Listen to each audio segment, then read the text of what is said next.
तुम्हारी समस्या क्या है सरू?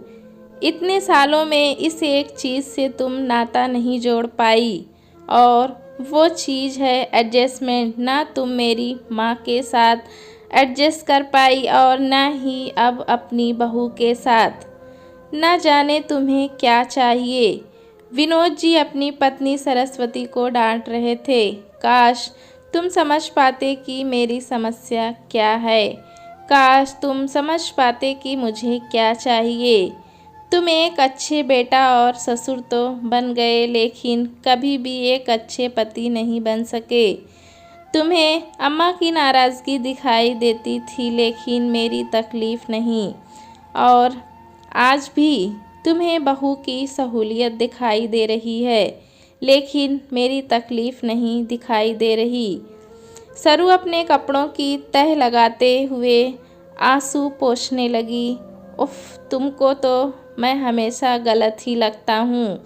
मैंने वही किया जो उस वक्त सही था, और आज भी वही कर रहा हूँ जो सही है। बाकी तुम देख लो, मैं गुड्डू को पार्क में टहला कर आता हूँ। विनोद जी ने अपनी छड़ी उठाई और गुड्डू को लेकर चले गए। सरू नम आँखों से विनोद जी को जाते हुए देखती रही। फिर कपड़ों को उठाया और अलमारी में रखने लगी। अलमारी बंद करते समय उसकी नज़र पिंक फाइल पर गई। उसे निकाला और खोलकर देखने लगी। सामने ही गोल्ड मेडलिस्ट बीकॉम का सर्टिफिकेट रखा था, और उसके नीचे फर्स्ट क्लास बीएड का। सरू को बचपन से ही टीचर बनने का बहुत शौक था।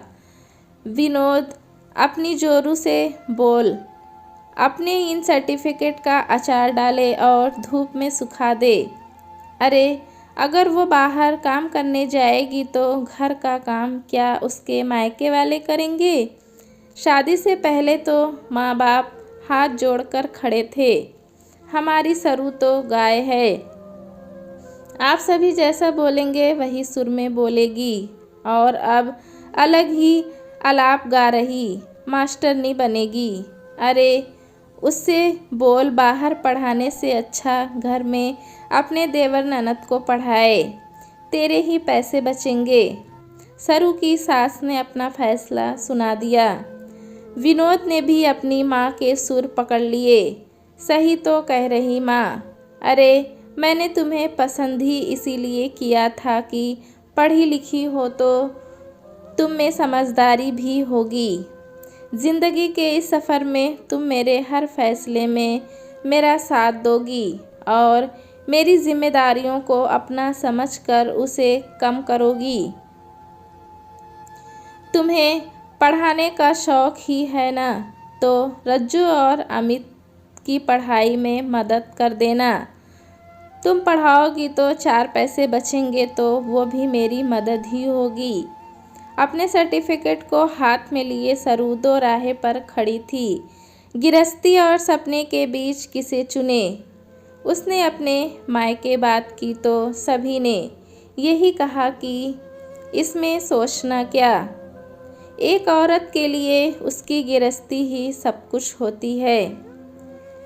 इसीलिए तुम्हारी सास और पति जैसा कह रहे हैं वही करो।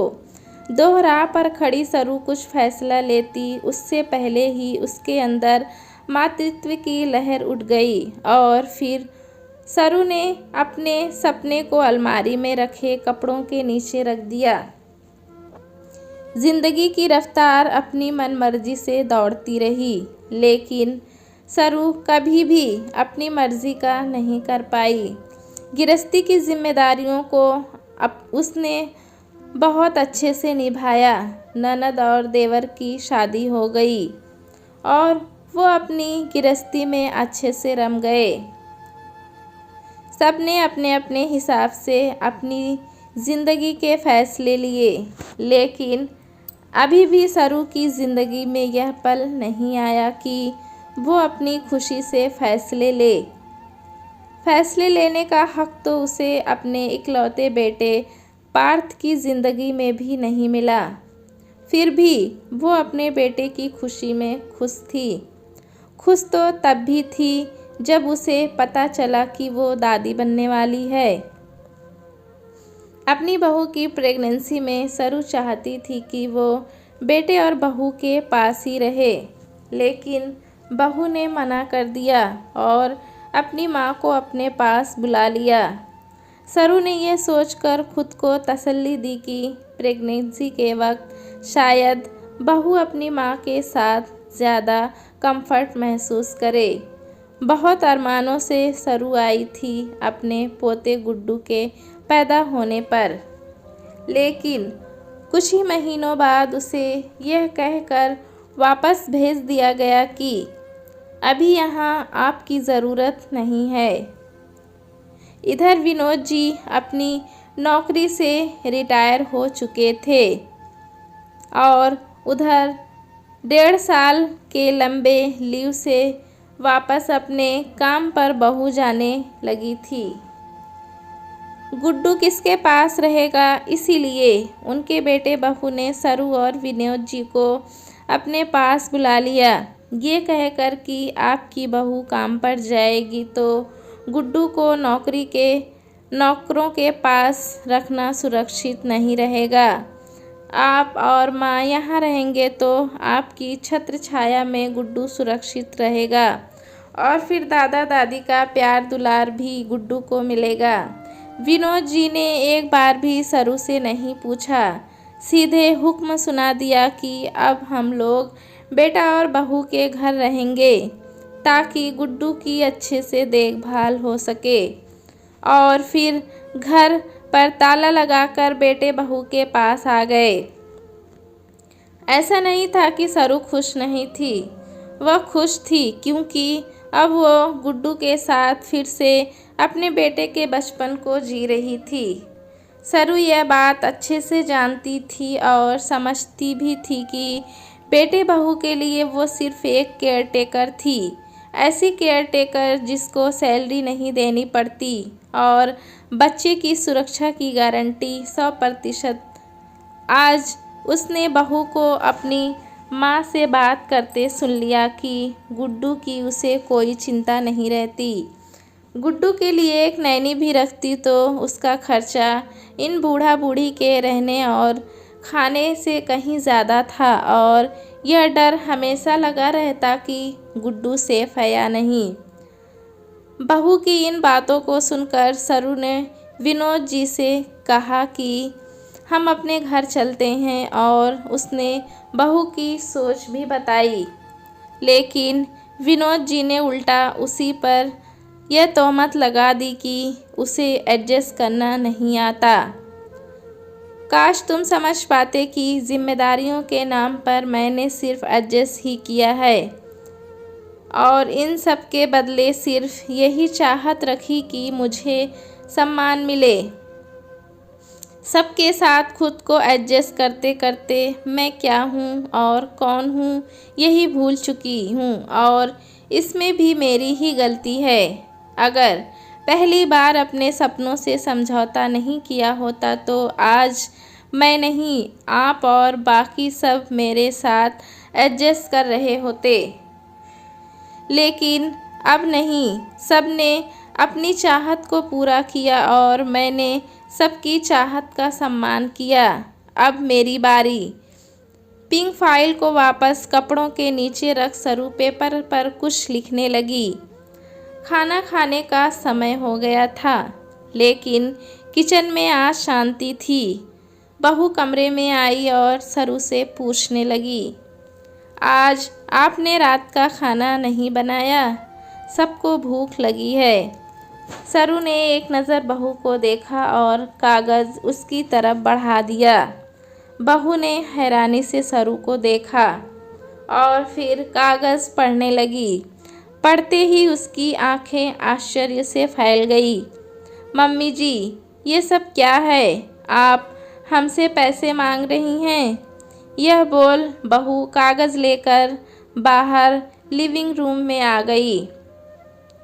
पापा जी, पार्थ ये देखिए, मम्मी जी अपने ही घर को संभालने के लिए पैसे मांग रही हैं। बहू ने कागज़ विनोद जी की तरफ बढ़ा दिया।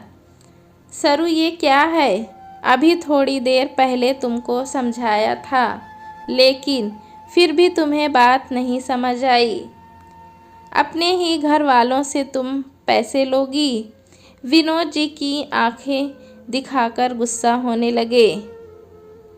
मम्मी, आपसे मुझे यह उम्मीद नहीं थी। आप अपने ही बेटे का घर संभालने के लिए पैसे मांग रही हैं। पार्थ की आवाज़ में भी गुस्सा था। क्यों? अगर तुम और बहू किसी नैनी को बुलाते तो जितनी मैंने सैलरी मांगी है उसका डबल देते, और फिर इस बात की गारंटी भी नहीं रहती कि वो गुड्डू की देखभाल 100% अच्छे से करती।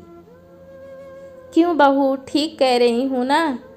सरू की बात सुन बहू का सिर झुक गया। मैंने हमेशा सबकी भावनाओं का ख्याल रखा, सबकी खुशी पहले देखी। जिसने जैसा चाहा वैसे ही ढलती गई, बस एक इसी चाहत में कि कभी कोई मेरी भी चाहत समझेगा। विनोद जी की तरफ देखते हुए, काश तुम कभी मेरी चाहत समझ पाते। जिसने जैसे चाहा अपने हिसाब से मुझे इस्तेमाल किया, पहले पति ने और फिर बेटे बहू ने। लेकिन कहते हैं ना, जब तक आप खुद को सम्मान नहीं देंगे, दूसरे लोग भी आपको सम्मान नहीं देंगे। और ये सैलरी मैं अपने आत्मसम्मान के लिए मांग रही हूँ, जिसके साथ अब कोई एडजस्टमेंट नहीं करूँगी। सरू ने अपनी बात कही और अपने कमरे में चली गई। दोस्तों, कहानी कैसी लगी हमें कमेंट में ज़रूर बताएं। चैनल पे नए हैं तो एक लाइक और सब्सक्राइब करना ना भूलें।